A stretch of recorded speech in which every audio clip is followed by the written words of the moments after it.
To the graduating class of 2023, please listen to this important message. It may save a life. Our son Brian died in a tragic car accident 4 months before graduating high school at the young age of 18. He was a kid just like you who had hopes and aspirations of going to college and having a full and happy life. On the night he died, Brian was at a party drinking vodka with friends, and he ended up driving intoxicated. I remember that call that we got late at night when we found out that Brian had been in a car accident. And you get that sickening feeling when you don't know if your son has been hurt or if he's even still alive. Your whole body trembles with fear, your heart's racing, my hands were shaking, and I could hardly hold the phone to call the hospital. When I did call the hospital, we were told to come immediately. I remember driving to the hospital. It was a cold and snowy night, and all we could think about is what were we going to be told when we got to the hospital about our son Brian. How badly had he been hurt? When we got to the hospital, we were told that Brian was dead. And it's immediate feeling of numbness throughout your body, of disbelief, meaning, how can this really be happening? How can Brian be dead? We were walked back to the room where Brian was. The image of our son lying there dead at age 18 on a cold steel gurney is an image that will never leave our minds as long as we live.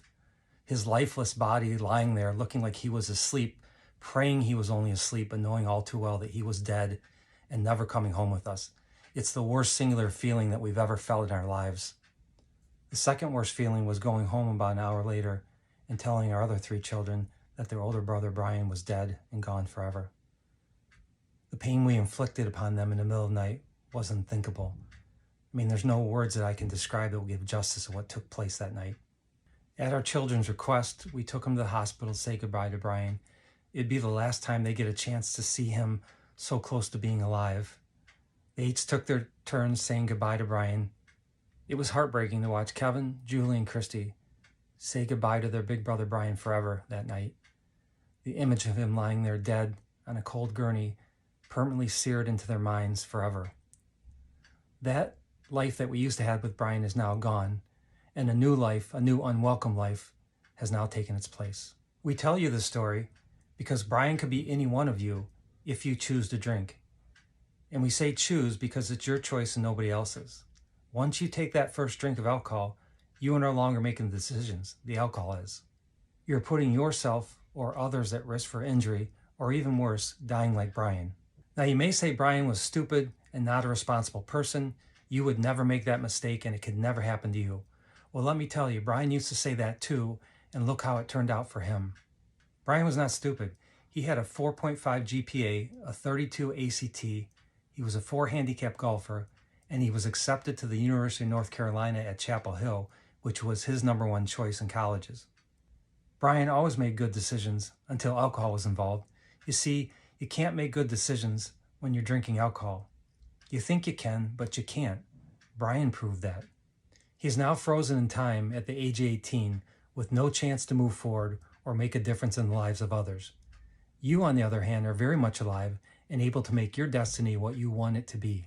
This is a very defining time in your life because at this moment, you are able to choose the path that you wish to follow in life.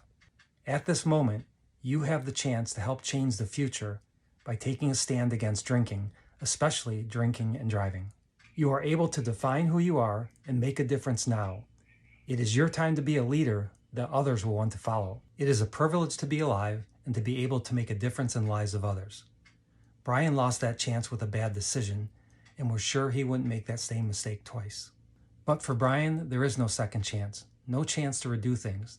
As for you, you still have the chance to make a difference in your life and in the lives of others.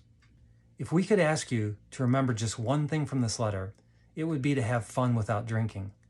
Be a leader and make it cool not to drink. You can do it. We know you can. And lastly, but most importantly, don't drink and drive or ride with someone who has been drinking.